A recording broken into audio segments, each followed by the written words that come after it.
We're going to talk about Chapter 7 versus Chapter 13 and why Chapter 7 is superior and why Chapter 13 really rarely makes sense in my opinion.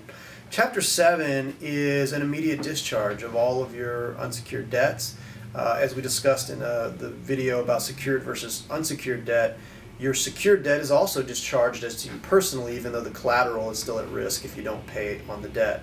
So Chapter 7 is great. You just file the petition and the debt goes poof. I mean, it literally goes away.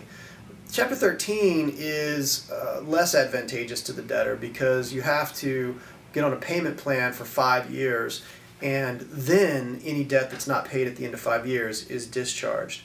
The reason I'm not crazy about Chapter 13 is, at least in Texas, Texas has a very generous set of exemptions. In other words, a list of stuff that you get to keep through the bankruptcy process, is that oftentimes it seems to me that informal bankruptcy is a better option. Informal bankruptcy just means you don't pay and you don't file bankruptcy either.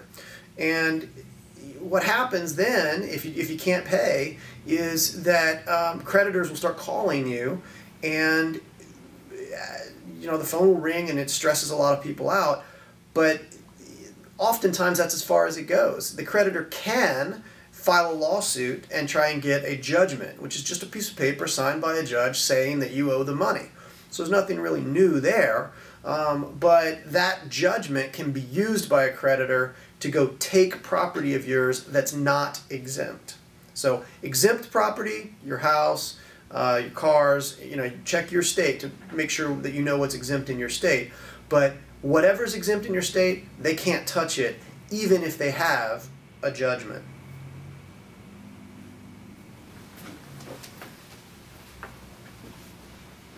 I think that was pretty